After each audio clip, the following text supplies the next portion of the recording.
You are sitting in the blessing of something. God has answered you a prayer. You have gotten that job. You have gotten that promotion. All these things are happening, but yet you are still thinking that you are standing on quicksand.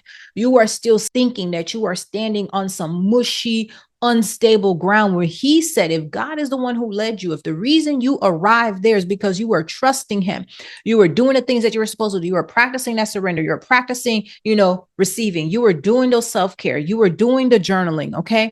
You were practicing that obedience, okay? You were not just being a hearer of the word, a doer of the word. If you were doing the thing, you were doing the work, you were working on your mindset, working on your nervous system, you were doing the practical things, the spiritual things, the financial things. If you were doing all these different things in order to get into alignment, and then finally you're in alignment and you're doing, and then you arrive.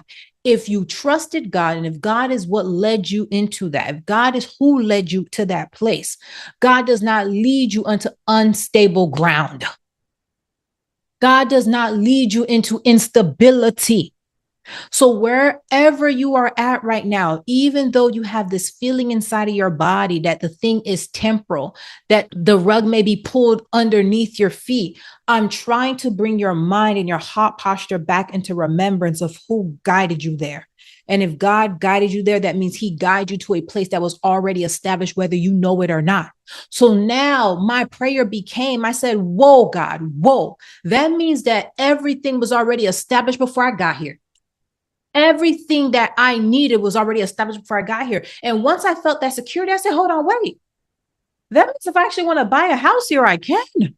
Hey there, ladies. If you are a woman who is standing in answered prayers right now, and what I mean by that is the job that you wanted, the promotion that you wanted, you got it. Okay. Or maybe you were able to get the house, you were able to move into that neighborhood. Maybe you got the relationship, or maybe the current relationship that you're in, you guys are in a new and healthier season. Maybe you hit that financial goal. Maybe you hit that business goal. Whatever it is, there is a prayer that you have been praying and it's answered and you're standing in it. However, there's this nervousness that you feel. There's this fear and anxiety that you have about the rug being pulled from under your feet. And with that feeling that you're feeling, how are you responding to that?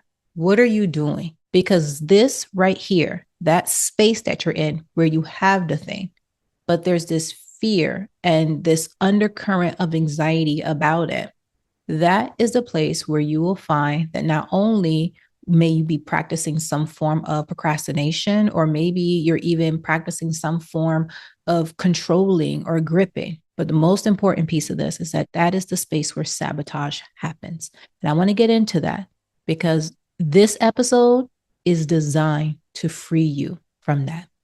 If you're new here, my name is Michelle, and I want to welcome you to the Boss Babe Sanctuary. So yeah, ladies, I really want to get into this topic, especially for those of you guys that you have the blessing, but you're struggling to completely settle into this.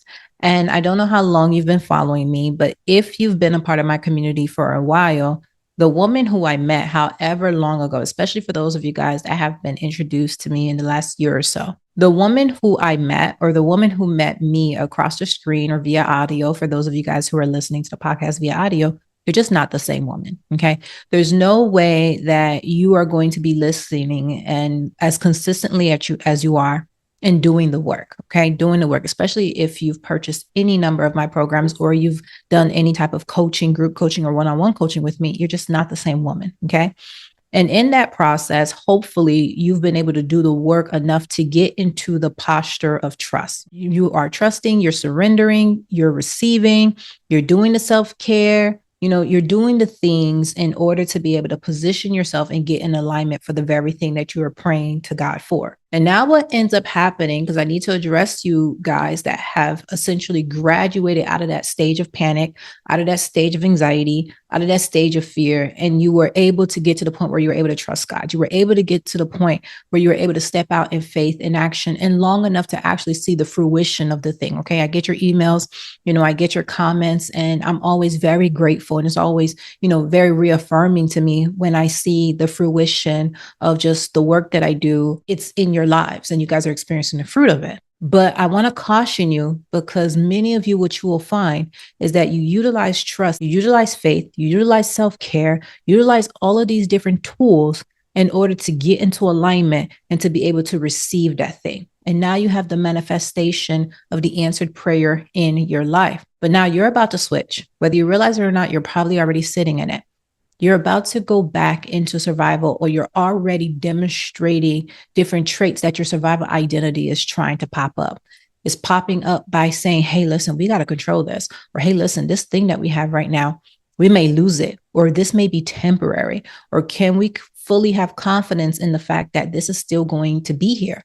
And when you begin to have all those questions in your mind, there is a way that you're going to show up, and there's going to be a way that you behave, because that doubt is there and it's really growing root. So there's a lack of security that you feel in the answered prayer that you're sitting in. Literally, you trusted God all the way through to this point, but yet there is still an insecurity inside of you as you're sitting in that answered prayer. And that is the thing that I really want to root out. But in order to help you, I'm going to use myself. Okay. Yes, I can use a biblical story. You know, it's so easy to be able to pull from the Israelites and all of these different things, but I want to make this practical as possible. And this is not to say that the scriptures aren't, but I want to use me, because I feel like when I experienced this, it was such an aha moment. And you ever experience those things that it ties you right back to the Bible, and you're like, oh my gosh, now I see why the Israelites were going around in circle for 40 years. You know what I mean? Like, you're able to see your humanity so well. And it's a humbling thing, but it also makes you glorify God even more, because you're like, Lord, thank you so much for grace. Thank you for grace. So I currently live in what is considered to be one of, I'd say, the top 5 communities in Texas. Okay. This is all by the grace of God. This is not me bragging, even though I know I have an audience where you guys are going to take it that way, but I'm sharing this for a reason. Okay. And how I ended up here is when I wrote my first book, The Black Child's Guide to Survive in America. This is actually not me telling you guys to go out and get that book, because that book, I feel like at the end of the day, it was for me. Okay. I had so much resistance in my body when the Lord called me to write that book, but that book has changed my life fundamentally. I'm talking about from the top of my head to the soles of my feet. That book changed me, and I'm so grateful to God. So if God is calling you to write a book, write it. Okay. Write the book, because the book may not be for who you think it is. The book may just be for you, the process you have to go through to write that book. That might be the most healing, and not just healing, the most illuminating experience that you may go through. And it will align you and it will grow you in ways I cannot describe. So if you feel that there is a calling on your life to write a book, I'm telling you, sit down and write that book with all your heart. Okay. Write it like as if this was the last piece of literature that was left behind about you, that there was so much clarity, whatever that area is of expertise, or that area is of sharing your personal story, whatever it is, that you feel like you were called to write it in, and that you share it in its full magnitude. I'm telling you, there's something so healing about it. Anyways, so I wrote The Black Child's Guide to Survive in America. And through the process of writing that book, I was able to get a really good understanding of the landscape of America, especially where it comes to, different places to raise children. So when I moved to Texas feeling like I was called here, but I was still talking to God and saying, God, hey, where am I supposed to be? Like, where is my community? Where am I supposed to dig my roots? And then instead of giving me that answer, he told me to write a book in true God fashion. Okay. I resisted for a while. And then finally I wrote the book. You probably heard my story here. So I wrote that book. And in that process, I learned about the community where I am now. But after I wrote the book, when I realized what it takes in order to be able to place your children, like give them certain opportunities in this country, it goes beyond race, beyond politics, like all the things that they try to tell you is what it's going to take in order to provide your child the best opportunity. They will have you thinking that, well, your child needs to be a different skin color. They need to be a part of the right political party and social. It's all those things. And really, ultimately, you want to be able to take advantage of the resources that a community has to offer. Okay. Because most people are raised by osmosis. Okay. We understand the term culture. I speak a different language. And the reason I speak a different language is because I was around people that speak a different language. And some of you guys speak different languages, or there's different innuendos, or there's different jokes that you're able to make that are inside jokes. And the reason you're able to do that is because you're around cultures of people that communicate that same thing. And that's how life works. So I wanted to put my children in the community where the communication of success is there, right? The communication of, self-respect and, pride in yourself and pride in your environment. All that stuff is there. And I, success leaves clues, and I was able to track the systematic, every single community in America, doesn't matter where it's located. At this point, I can live anywhere in America because I know the ingredients of what it takes essentially to find the right community. And based on this book, and this is, I'm talking about census data, everything. Okay. I lived on the census website when I was writing this book. I was able to see that there's really, 6 main components that comes into play. The 6 components being that how many bachelor's degrees are in that community. This is census data. Okay. It needs to be 60% or more. How many married couples are in the community? 60% or more. Think about it. So bachelor's degree, 60% or more, married 60% or more, children about 40%. The average household income is about $150,000 plus a year, and the average home value is about $500,000 a year. And the average workforce there is about 95% white collar. Okay. Now, this can immediately, when you see this, is so easy to get offended when you don't fit in, when you're an outlier, right? When you do not fit the statistic. Okay. Oh my gosh. Okay. Well, what are you trying to say? Okay. Do not get offended. Do not get offended. Instead, look at the data for what it is and accept it, but go to God about it. Okay. Because yes, there are rules in life, but you still have your Father in heaven. And I understood that. So when I saw the things for what it is, thank God, you know how to say you're not a crybaby. I'm not a crybaby. It is what it is. This is how things work. This is how things work. At this point, I'm divorced, all these different things. I'm like, okay, God, this is not my story. So I went to God and I said, God, even though this is not my story, my children still need these outcomes. So you're my Father. Okay. So what do I need to do today? Right? What do I need to start doing to get on the path to be able to create these outcomes and these opportunities for my children? Because the data is already showing that this is essentially the ingredients that you need to have, and I don't have it. So it's kind of like when there's a major festival, or just look at Jesus in the Bible when it came time when there's a wedding, right? And they run out of wine. Some people might think and say to themselves, well, how dare you go to Jesus and ask him for some wine? But hey, Jesus also understands celebration. He also understands customs in a sense, right? And that's not to say that God puts customs and traditions, above kingdom. No. However, God understands that when you have a guest and you want to be hospitable, you want to have food. You want to have the appropriate things to honor and bring that person in. So God cares enough if you bring to God, because sometimes we think that we can only bring God the things that we need.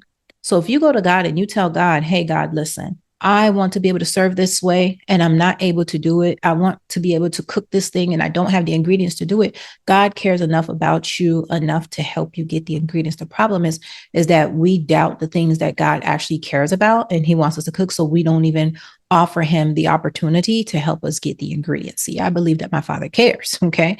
I believe that he cares. And I didn't start off like that. Okay. So if you're at the place where I struggle with that, don't worry. I was there too. But I'm also an example of the fact that your mind can be transformed. Okay. Be transformed by the renewing of your mind. Your mind can be transformed if you allow yourself to be renewed. So my thinking was renewed. So by my thinking being renewed, I understand that God absolutely cares. And when you understand that he absolutely cares, you understand his nature, you understand his character, you understand his love, you understand his intent when it comes to his children, you're able to lean into that. Right. And I was going through a season where I was leaning more into that. And I brought the lack of ingredients there to God. Okay. And when I brought it, I'm like, hey, I know that me having that end product still matters to you. Me having that end product for my children still matters to you, but I don't have the components. I don't have the ingredients. Show me the path. Cause I know it wasn't even just I'm asking. It was like, I know without a shadow of a doubt, you have it. Like you expose the lack to me so that I can bring it to you so you can do something about it. Like you expose the fact that I'm missing the flour, I'm missing, the eggs, I'm missing the milk, I'm missing like you expose this to me so that I know to put a grocery list together and bring it to you. And I can have an expectation of you're going to give me the solution as to bring those ingredients into my life so that I can produce that thing. That's what I did. Long story short, it wasn't too long before God did exactly that. I followed the plan. I followed his leadership. I was obedient to it. And now my children are able to take advantage of that. However, the community I was moving to, what happened is that because of how old it is in a sense, right? How long it's been around, the type of house that I wanted actually wasn't physically there. Like, I wanted a more modern home, etc. And the more modern homes were not there. It was a lot of more older homes. And if you wanted a more modern home, you were going to pay a pretty penny. Okay. And I just wasn't in a position to do that. So I'm like, God, I want a more modern home, etc. What ended up happening is I moved into this community. Everything's good to go. But the community lives outside the center of the actual community where I wanted to live in. Okay. But I had access to everything. I'm talking about I had access to the schools, just everything that the community offers, I had access to it. Now, God is answering my prayers because I have the new modern home, because the community that they just developed, like this brand new community, literally right there outside the community. But what it was, it's nothing but when I say a bunch of homes, I'm talking about easy 5,000 homes. Okay, easy. Like it's a massive community that was built. But because again, when the thing doesn't look exactly how you think it's supposed to, because it was in smack dab in the center of the community, I was treating this as if like this was my little Goshen or something of the sort, right? That was the place when the Israelites, when they were living in Egypt, they had that little corner that was created just for them where they were, flourishing in, right? Until it was time for them to go through the wilderness, go to the promised land. That's how I was treating. Okay. Like this was just this little space that God had me in for now. It's absolutely beautiful. When I say beautiful, absolutely beautiful. Love it. Love the community. However, it's not the very thing. And eventually I'm going to have to move. Okay. Which is not a problem because I still think that it is temporary, but it's the nature in which I thought it was temporary. So when I first moved into the community, I had to get my kids set up in school, right? And they're going to school in these communities. And someone mentioned to me at one of the school that my kids was going to, because the school that my kids were actually supposed to be a part of, that was not going to be built until the following school year. Okay. So they were temporarily entering into one of the schools in the community. And then the actual school that they're building in the community, literally right across the street from my house, the kids will be going there. And what someone mentioned to me, one of the ladies, and she did say it in jealousy and pride and everything. Okay. And you could tell there was almost like a frustration in her voice because people take pride in this community, but you ever see people that take pride to the point where it becomes snobby? And just to understand, like this particular school is one of the schools where when you drive up, there's literally VIP parking. And I'm not playing. It literally says VIP parking, which means that if you're a parent, you go and pick up your kids and there's that long line in order to pick up your kids. No, this line says VIP parking. Okay. So certain parents already have paid whatever tax they want to pay for the year. So they don't have to wait in the line and they could just take advantage of that. And they only reserve like 10 in school of maybe, 700, 900 kids. There's like 10 VIP parkings. Okay. So it's that kind of deal. Okay. Anyways, she says, weirdly, she goes, well, soon they're going to be opening the high school. She goes, or no, she said something to the effects of like, and my kids are elementary, by the way. Okay. So this shouldn't even be a conversation, but she goes, oh, I know the kids in the community are going to the school, but when they open up the high school, did they open up the high school yet? Because the kids are supposed to be going to a different high school. The reason this is important is because when people move into this community in this area, and maybe it's the same in your area too, they do it based on the high schools, not just based on the elementary. So people will put their kids in a specific school with the trajectory of where it's going to get them, high school, college, etc. Okay. So parents very early on make moving decisions, right?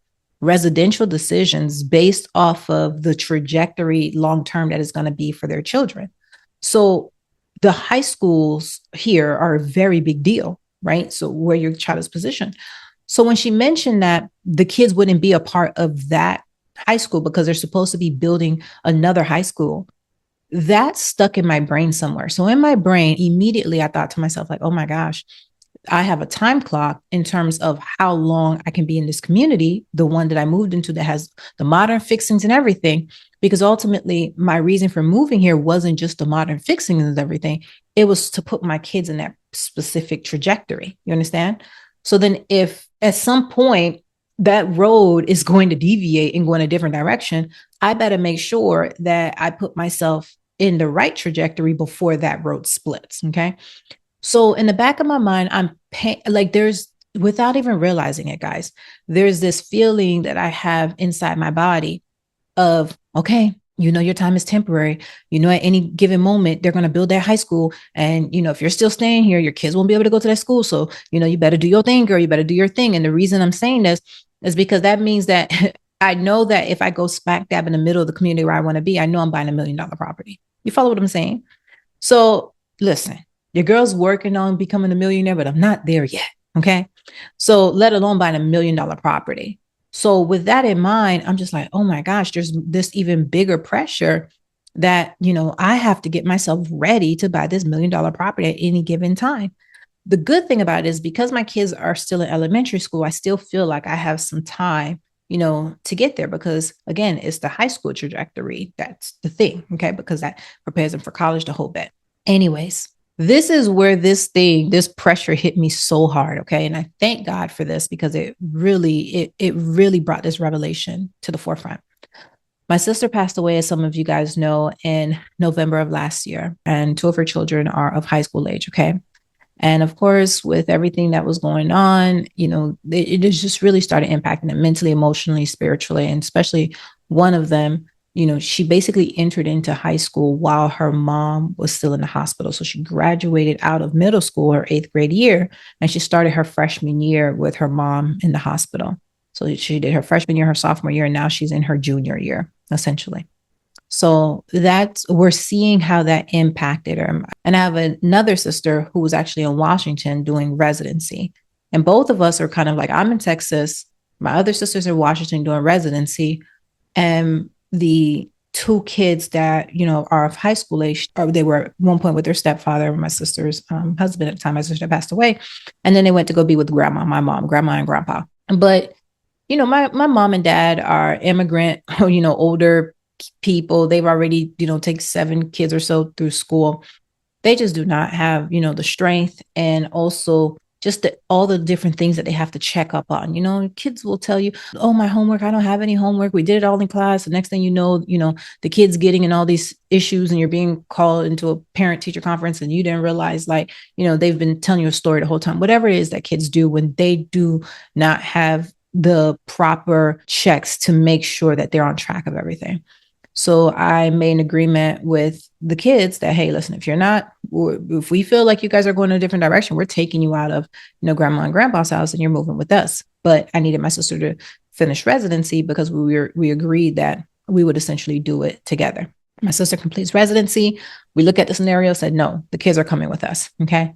So this summer was a busy summer for me, y'all. If you guys were missing me, I apologize. You know, keeping track of what was going on in my life, it was a lot. Okay. What ended up happening is during the summer, my niece came to stay with me earlier in the summer. Then eventually my sister came with me after she completed residency to get herself set up so that she can basically get her own place. And then my nephew came thereafter. So we had a full house. Okay. And there was a lot of moving and shifting and everything going around. Eventually, everything is all settled now by the grace of God. You know, the kids are where they need to be. However, you know, my sister technically, who we're doing this whole thing together, she doesn't have kids. Okay. She's just being an aunt. This is where the village steps in and, you know, the village is taking care of the situation. So we agreed that we're going to do this as a village. Now, what ended up happening is because when the kids started school and everything, they're under my address, everything. They're starting the school and we weren't sure how they were going to respond to the school. I love my community. I love everything about it, but they were getting a lot of mixed reviews about the school, the environment, and all these different things because, you know, I don't know if you noticed, but I'm Black. Okay.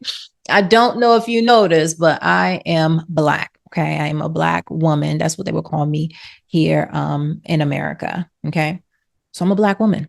And wherever they would go and people hear about the neighborhood that the kids are going to, people would make comments like, oh, no, you're going over there. There's not a lot of Black people. People would make commentary. And to me, if you ask me, I feel like, you know, my community is extremely diverse, very multicultural. Okay. I've never seen as many, you know, Asians, like the Indians, like there is so much, just such a mixture of cultures and ethnicities where I'm at. Okay. It's so rich in culture.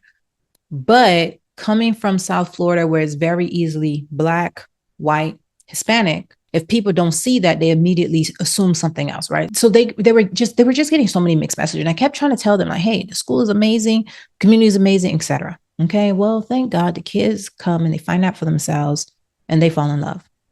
They love the community, they love the school. They've made so many friends, they keep making friends. Okay. And it's beautiful. Now, you have to remember that my nephew was here. He's finishing his senior year. So he's starting his senior year here. And then my niece is starting her junior year. And then suddenly I learned that the school that they were talking about launching, it's done. Okay. And it's opening 2027. So now I panic. Okay. I start to panic. And the reason I start to panic is because if the school is open 2027, that means that quite possibly, if I'm still here, that's the school that my niece would be going to in 2027, right? If they're going in that direction. And I immediately panic. I go to God about it. I'm like, what do I got to do, Lord, etc. So I'm trying to do research to figure out what the school that has been built, where is it built, all of these different things. And as I'm investigating further, I'm realizing like, hold on, wait, it doesn't seem like my community is feeding into that school. But I'm trying to make sure of it because I'm already like, when I thought for a second that my niece might not be going to that high school next year, immediately I said, hey, listen, that $1 million property that we thought that we had, 5, 7, 8 years to get our life together in order to get it, girl, we got to get that right now. Okay.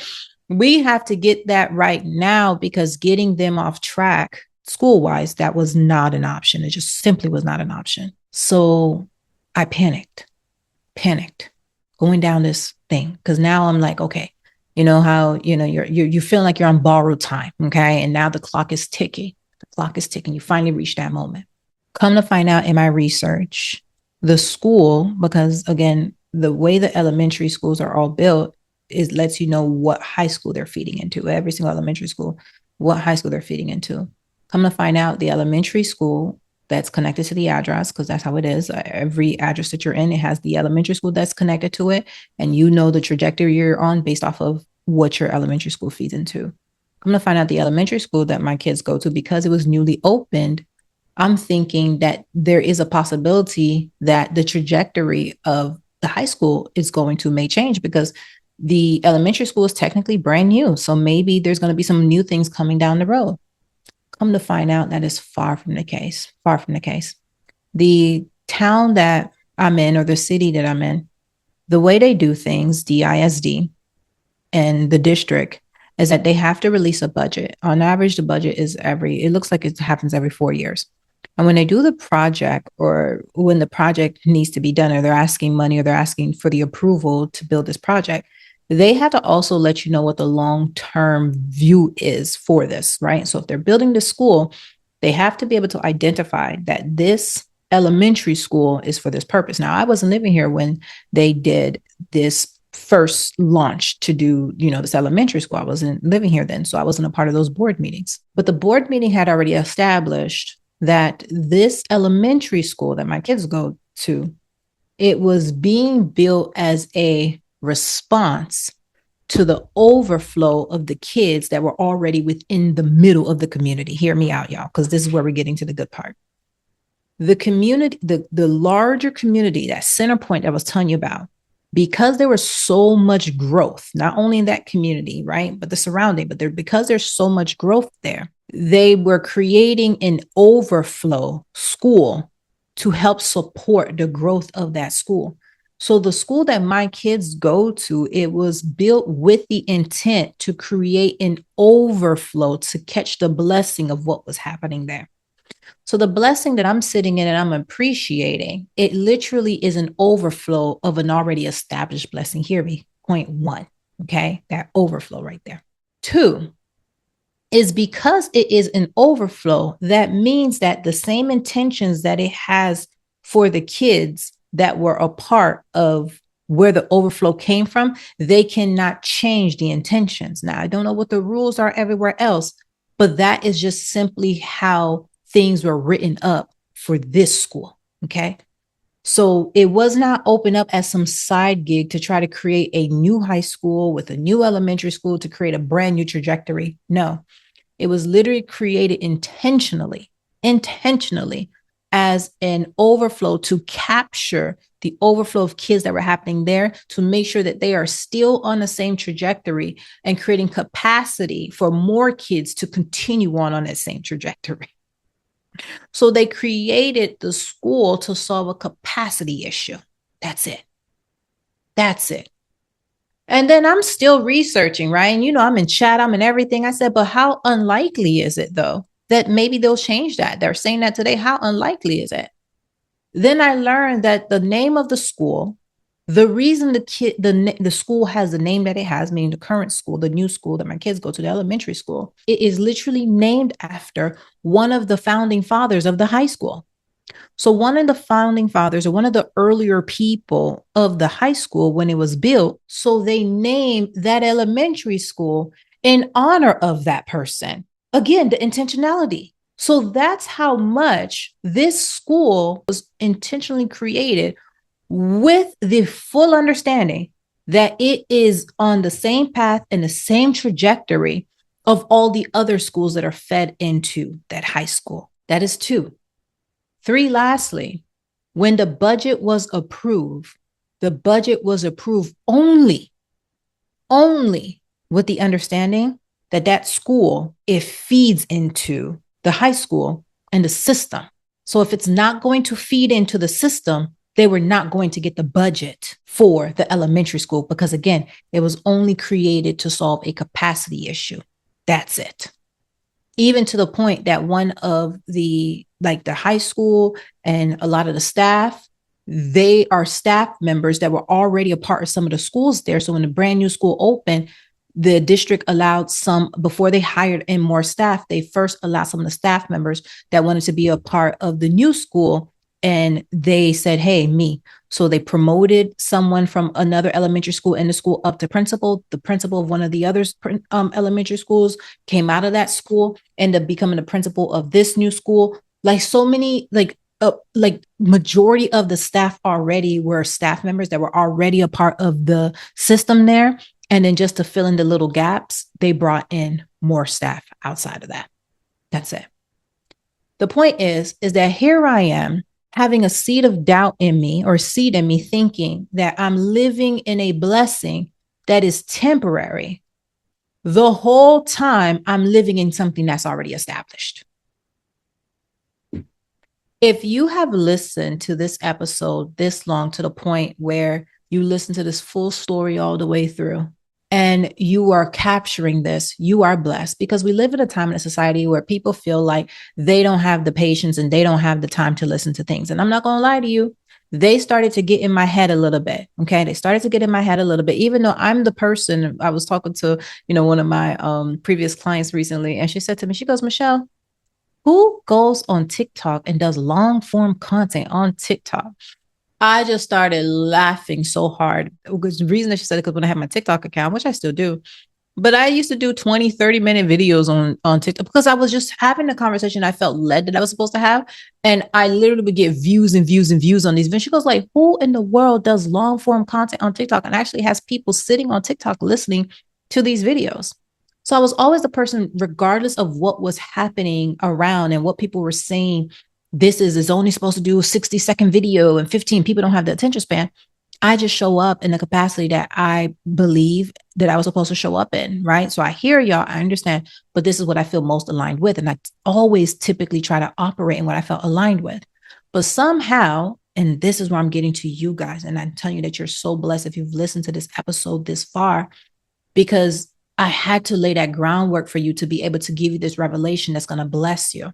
Somehow, even me at some point, when you have walked into the blessing, and I've walked into many different variations of blessings, okay, especially, in, these past few years, okay, different variations of blessings. And somehow when you get there, because you practice the mindset, you practice the attitude, you practice the posture, you practice everything that's required to put you in alignment and to create that synergy and that attraction between you and that thing.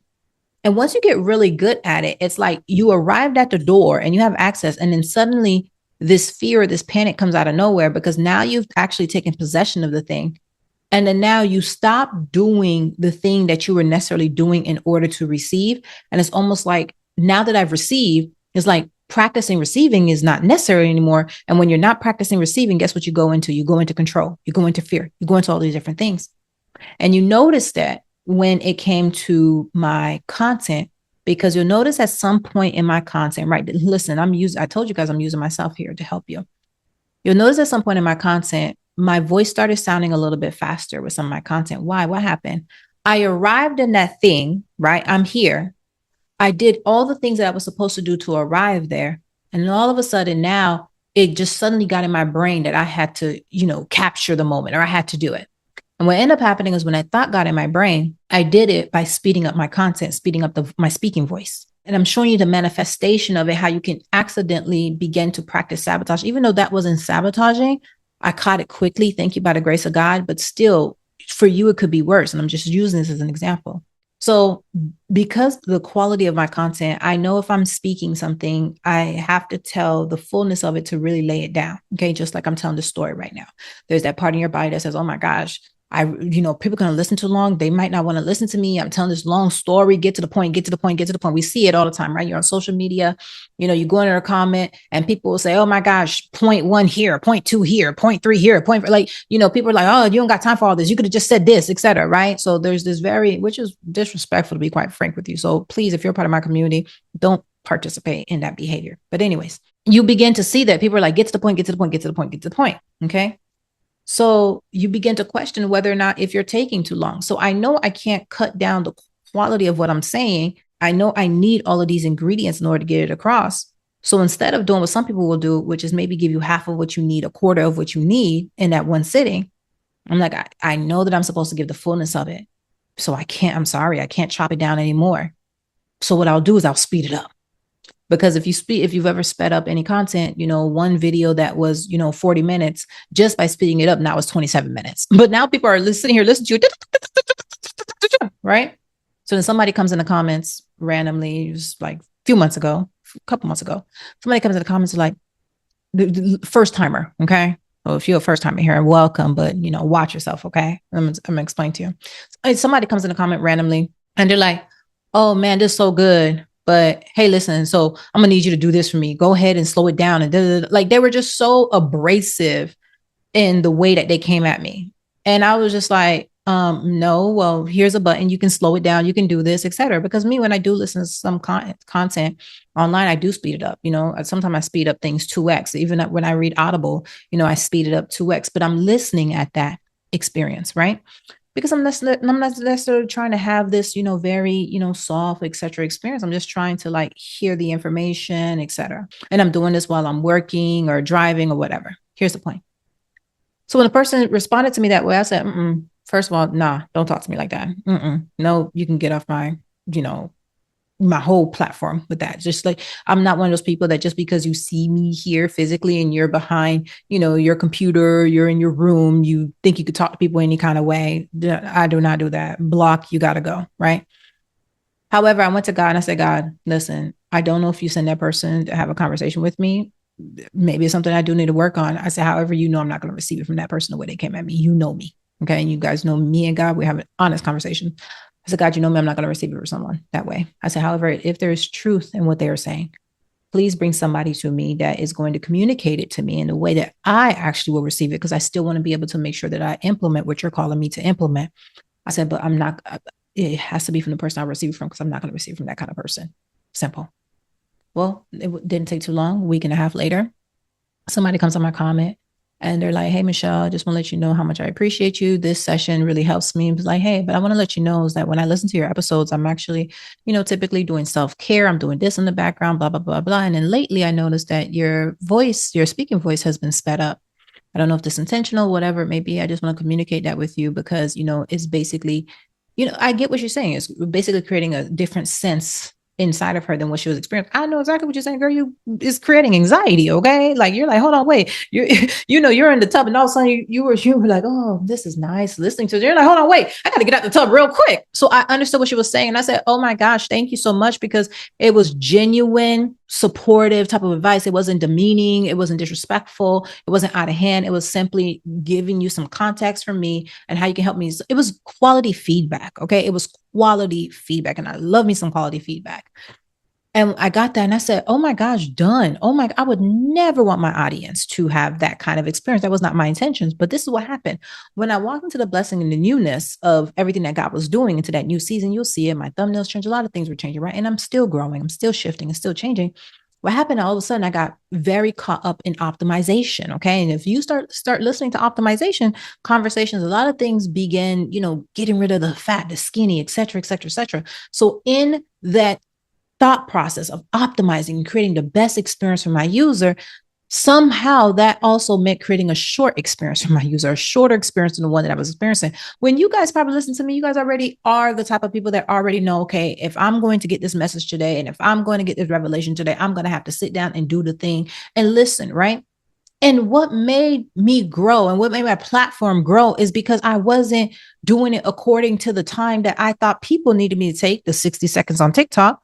If it's going to take me 30 minutes in order to tell you what I'm telling you, I'm going to take 30 minutes to do it. And God is going to bring the people that are going to sit there for 30 minutes and take the time to do it. And that's exactly what he did. I grew my TikTok to over 150,000 followers.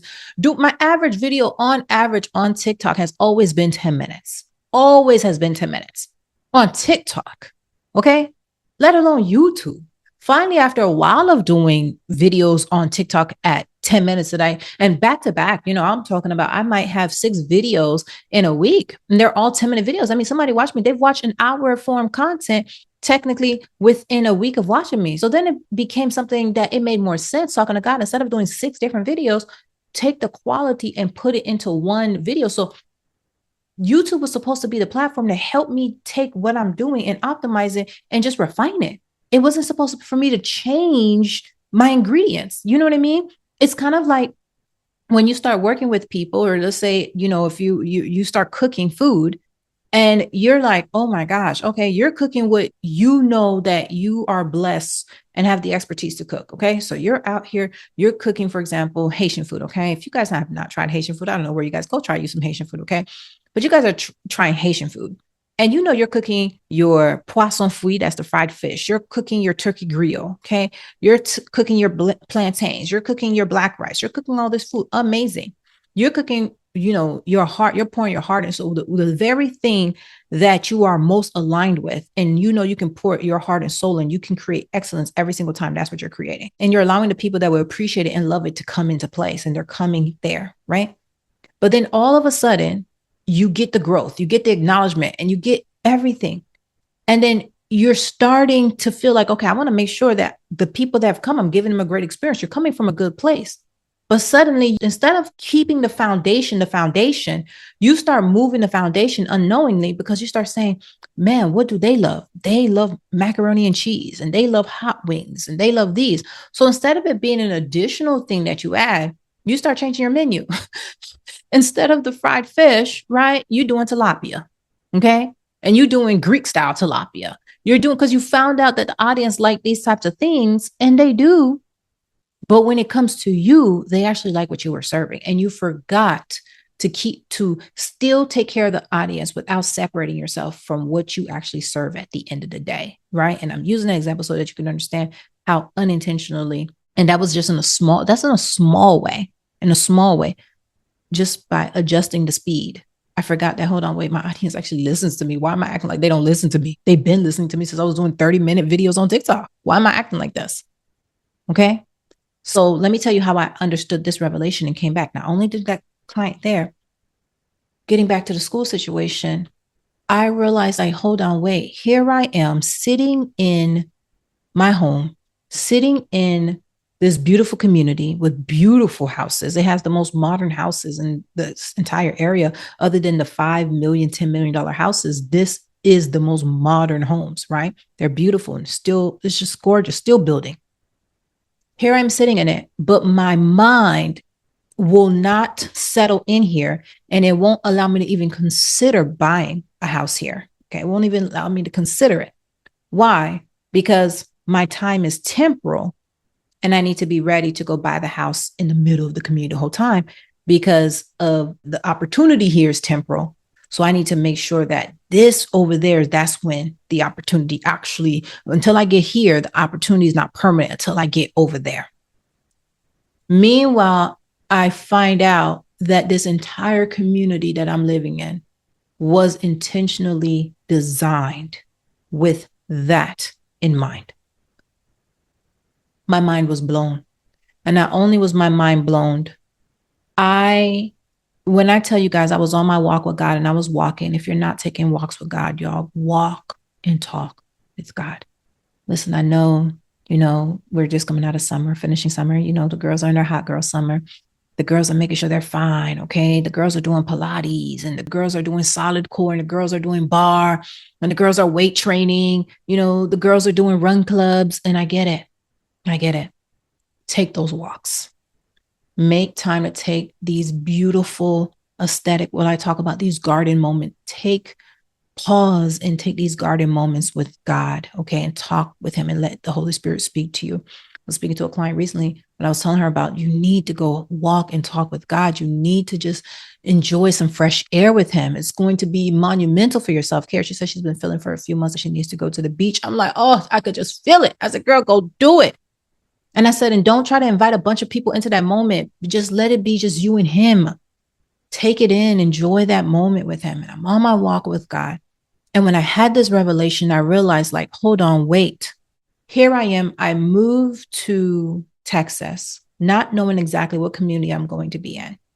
I write the book, The Black Child's Guide to Survive in America. I realize the community that is going to be best positioned for me and my kids. I bring that to God. And then God brings me that community. But because it didn't look exactly how I thought it was going to look, it gave me a lot of the things I was asking for. But because it didn't look exactly how I thought it would look, I thought that the prayer still wasn't answered. So I was sitting in this answered prayer, this blessing, with still the mindset and the heart posture of it being temporal and not complete. That's the most part of it being incomplete. Jesus. Of it being incomplete. The whole time, not only is the thing fully completed, the foundation was already established underneath my feet before I arrived. So then in Creole, there's a word that says shape, mon shape. Well, mon shape, sometimes people shape into something, meaning they stumble into something amazing, stumble into something good. So the whole time I done stumbled into this excellence and this security, thinking that it's temporal. And when I realized this, I said, hold on, wait, God. That means the whole time you were directing my paths, you were not directing my paths into something that is unestablished. You were directing my paths into solid ground. But is that not scripture? He never said that he will lead you in the path of some wiggly ground. I will lead you in the path of some place where you're not going to be fully secure. He will lead us, guys. He will lead us to solid ground. He will lead us. He will place us on a solid rock. He will establish the ground underneath our feet. That's what he said. So how dare I think, Jesus, hear me, y'all, hear me. You are sitting in the blessing of something. God has answered you a prayer. You have gotten that job. You have gotten that promotion. All these things are happening, but yet you are still thinking that you are standing on quicksand. You are still thinking that you are standing on some mushy, unstable ground, where he said, if God is the one who led you, if the reason you arrived there is because you were trusting him, you were doing the things that you were supposed to do, you were practicing that surrender, you were practicing, receiving, you were doing those self-care, you were doing the journaling, okay? You were practicing that obedience, okay? You were not just being a hearer of the word, a doer of the word. If you were doing the thing, you were doing the work, you were working on your mindset, working on your nervous system, you were doing the practical things, the spiritual things, the financial things. If you were doing all these different things in order to get into alignment, and then finally you're in alignment and you're doing, and then you arrive. If you trusted God, and if God is what led you into that, if God is who led you to that place, God does not lead you onto unstable ground. God does not lead you into instability. So wherever you are at right now, even though you have this feeling inside of your body that the thing is temporal, that the rug may be pulled underneath your feet, I'm trying to bring your mind and your heart posture back into remembrance of who guided you there. And if God guided you there, that means he guided you to a place that was already established, whether you know it or not. So now my prayer became, I said, whoa, God, whoa. That means that everything was already established before I got here. Everything that I needed was already established before I got here. And once I felt that security, I said, hold on, wait. That means if I actually want to buy a house here, I can. I literally said, like, so then it became, well, is this why I want to buy a house? Now it wasn't this pressure, like, oh my gosh, or this rejection of like, no, I can't do anything here. I can't expand here. I can't make a fully life here. I can't fully bring myself here. It's like, hold on, wait. Now it's a question of like, God, is this place for me? Because I might still, because I really do want a beautiful house on the lake, but they have lakes in the other community here. Like, it's like, does it have to be there? Because exactly what I want, I get all of it here, plus the modern finishing and everything that I want here. So it's like, wait, I can actually call this home. And I refrained, even though I refrained from fully expanding myself into the idea of the fact that this was home, because there was that thought in my brain that it was an incomplete blessing that I had walked into, and it was temporal. And because the fullness of it was not complete, I cannot fully settle in. I can fully open myself in and inhabit the blessing. Once I realized that this thing was so thought out, it was already pre-established. I realized that years before I walked into this place, God had already established the ground underneath my feet, established the ground underneath my children's feet. And I sat there with God, and I said, God, y'all, I'm not gonna lie to you. I was on my walk. I just started crying. I just started crying because you don't understand how good God is, God. Like, oh my gosh, like I was just like, he gets better and better and better and better. It's like the more and more and more you walk this path, the more and more you surrender, the more and more you open your heart to receiving. And thank God I practice as I teach you guys here to bring it all to him, bring the fear, bring the frustration. Because even if I did have to make $1 million in a year, guess who I'm going to? Even if that really was a solution, I still trusted him, that I knew that he would put me on a trajectory and a path and show me exactly what I need to do. I just need to be obedient to it. I need to get my nervous system caught up with it. You understand what I'm saying? I need to get my behavior, my actions. I need to get the capacity. I need to open my life and get in preparation for the thing. I knew that I was never disqualified or counted out of something just because I didn't currently have it right now. I just knew that I need to go to the Holy Spirit. I need to get the revelation, because the revelation is always going to show you how to create the thing that you're missing. It's always going to show you how to get on the path of the thing that you desire. You need revelation. 100%. Listen, I dropped a game with you right now, a bar with you right now. If you didn't catch it, catch that. Revelation is always going to illuminate and give you a path. If you feel like it's dark right now, it's because you have no revelation. You need revelation. Okay. So I knew that even if that was, if I really was in between a rock and a hard place, revelation was going to get me out of it. Period. So I went to God for revelation, only to find out I had been established the whole time. Changed my whole mindset. And I went to God.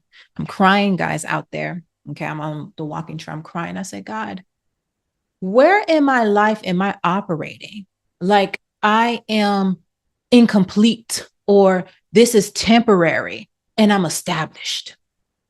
Where in my life am I not showing up in the fullness of who I am, and recognizing that I'm secure and I'm not inhabiting the blessing because I don't feel secure, or I don't feel like I trust? Because that was such that situation with my niece and the school and all that, because now I realize, like, hey, she's fine for next year. She's good. She's perfectly fine, which meant that my kids are perfectly fine. So then now I'm like, where else am I doing this that I didn't even recognize? Because see, that's a small situation. But what if I'm doing this in business? What if I'm doing this in relationships? What if I'm doing this with my YouTube channel? What if, you understand what I'm saying? What if I'm doing this with the podcast? What if I'm doing this with a new business relationship that I've established? You are established. So you who are sitting here listening to this thing, your business, God brought you into that thing. Your promotion, God brought you into it. Your new community, God brought you into it. You are sitting in answered prayer, but you're constricting yourself. There's a level of timidness that you're approaching things with, or if you're not being timid, there's a level of like anxiety and go hustle mode that you're doing, because there's a fear that this thing could be ripped from you at any given moment. What I'm telling you, if God has brought you into it, it is established.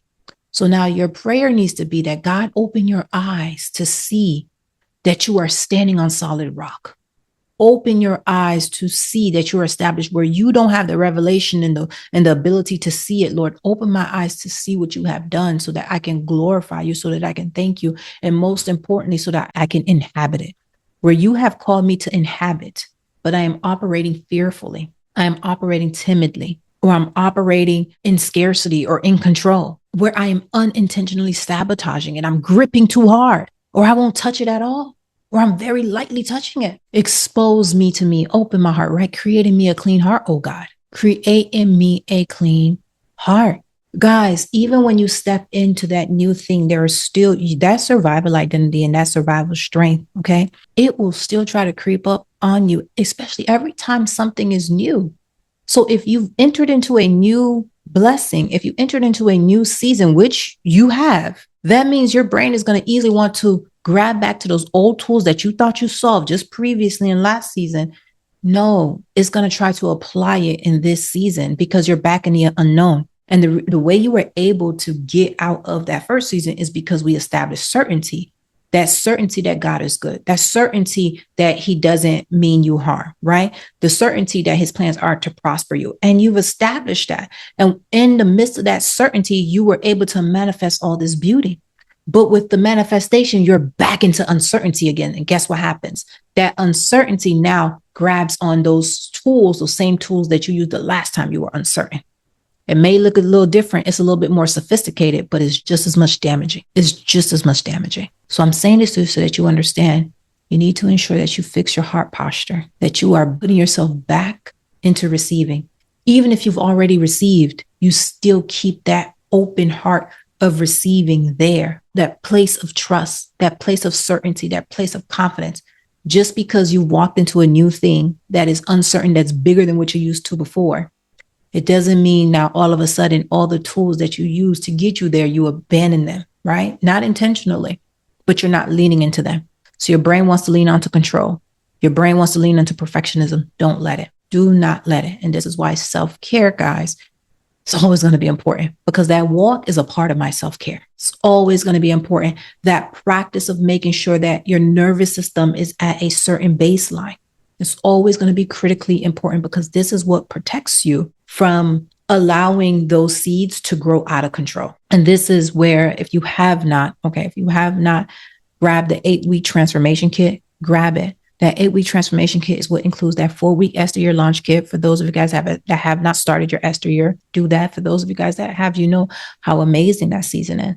That 4-week Esther Year Launch Kit includes the 3-day Freedom Fast Guide. It includes the Beauty for Ashes workshop, okay? That helps you understand survival strength, how to deal with it, and how to step into that divine empowerment. That same divine empowerment is what's going to take you to that stage where you're able to step into that new thing. And that 21-day transformation guide is going to make sure that you stay in that place long enough to be able to see that fruition. After you're done with that 4-week Esther Year Launch Kit, then you move into that 30-day realignment guide, because that 30-day realignment guide is what's going to help you align. Now, if you've already done the 4-week Esther Year Launch Kit, but you haven't done the 30-day realignment guide, you can always get that 30-day realignment guide separately. Okay. And I'll make sure I include a link here for you. But for those of you guys that have not began this process at all, just go ahead. It's all included in that 8-week transformation kit. And you're going to want to take advantage of it. And I'll be sure to include a QR code here for you. But I want to finish with this, guys. I want you to notice something. The woman that made the commentary about the high school, there was a bit of a snobby, unwelcoming spirit in her when she did that. Okay. Even though the majority of the community has been amazingly amazing. Okay. So I'm not going to use her as a definition of what the culture is like, but that's the spirit that she came from. Okay. And sometimes that person that meets you and they have an unwelcoming nature inside of them, it can make you question the stability of the ground that you're standing on. But pay attention, regardless of her snobby attitude, regardless of her frustration, regardless of whether she wanted us there or not, it did not change the fact that the ground was already established under my feet. It did not change the fact that God had already established me. And this goes back to the scripture in Psalm 23:5, where he says, I set a table before you in the presence of your enemies. Think about that. I set a table. How many of you, if God set a table for you in the presence, like it sounds good in theory, but how many of you guys, if you walked into a room right now and it was because if it's your enemies, that's not a welcoming feeling. In the presence of your enemies, if you walk into a room right now with all your enemies across from you, they didn't make you feel welcome. They didn't make you feel happy to be here. They didn't make you feel like, they didn't give you those warm feelings. It was probably cold. How many of you guys can sustain sitting in the presence of your enemies? Many people can't. But he said, I set a table before you in the presence of your enemies. I anoint your head with oil. your cup overflows. That means in the presence of your enemies, what we tend to do when we're in the presence of our enemies or we're in the presence of feeling unwelcomed, what do? We shrink. We try to, because we don't realize how much of our life we're living waiting to get permission, waiting for someone. Maybe you got that new job promotion and you're waiting for someone to make you feel like you're not fully showing all your talents, or you're not fully expressing yourself, or you're not fully just really inhabiting that thing and really enjoying and really showing your personality and just really just allowing the happiness and the joy and your work and your ideas. You're not really allowing yourself to flow because you're still feeling like, I'm a guest here, I'm a visitor here.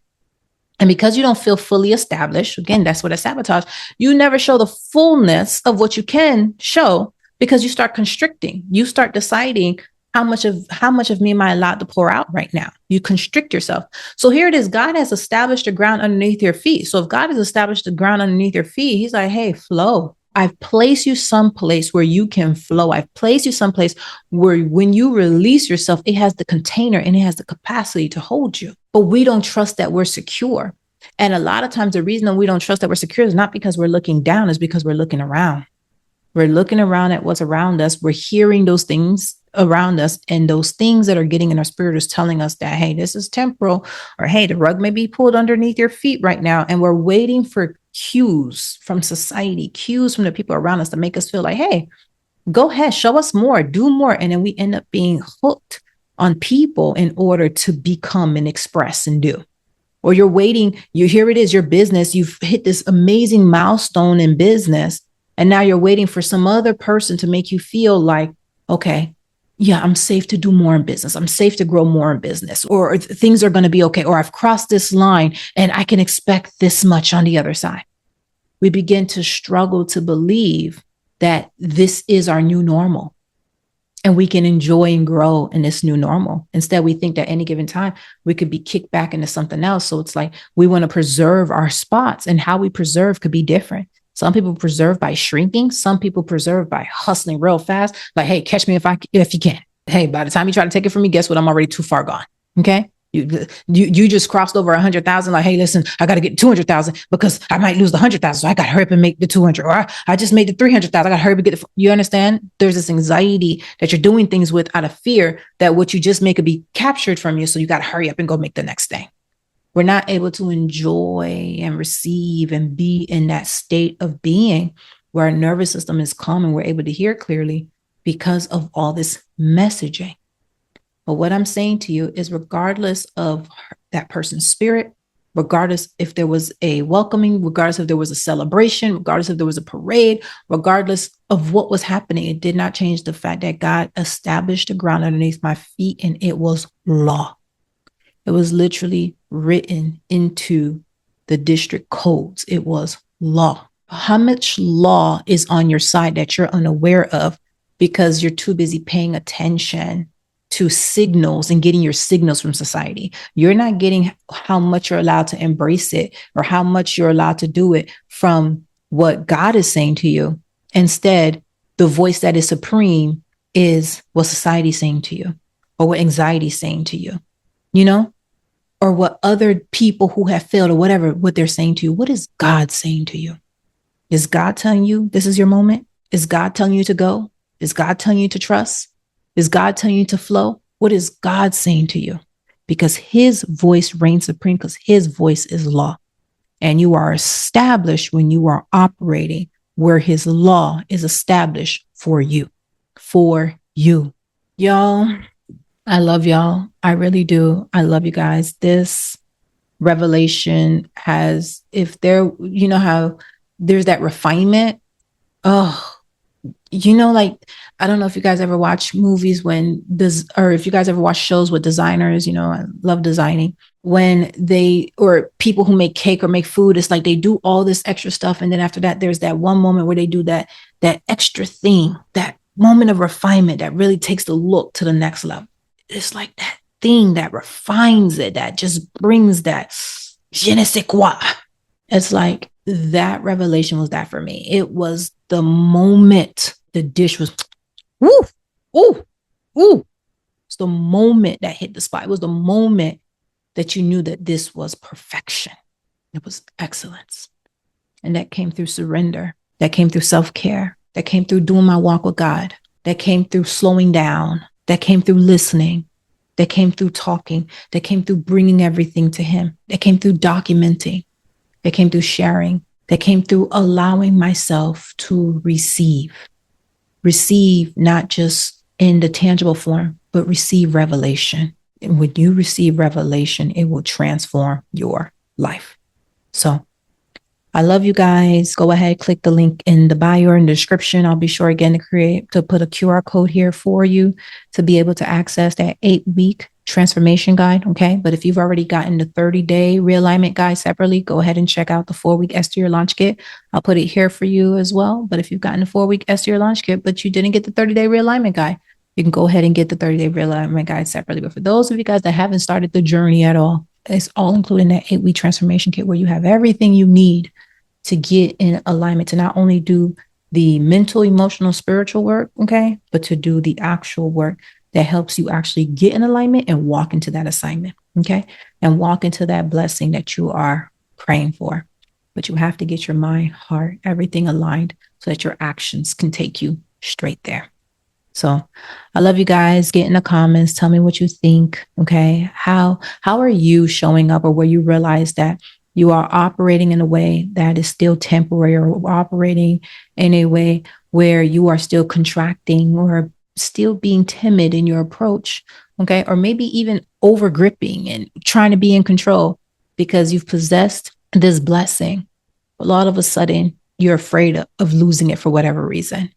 And if you've entered into a space where you're afraid of losing that blessing, how are you manifesting in that thought, right? That seed that's there. Are you being hyper controlling? Are you out of nowhere becoming so perfectionistic in your approach to things? Are you procrastinating? Are you contracting, being extremely timid? Like, how are you manifesting because you fear losing the very blessing that God has given you? And what are you going to do next? So I love you guys. Till next time, have a great one. Bye.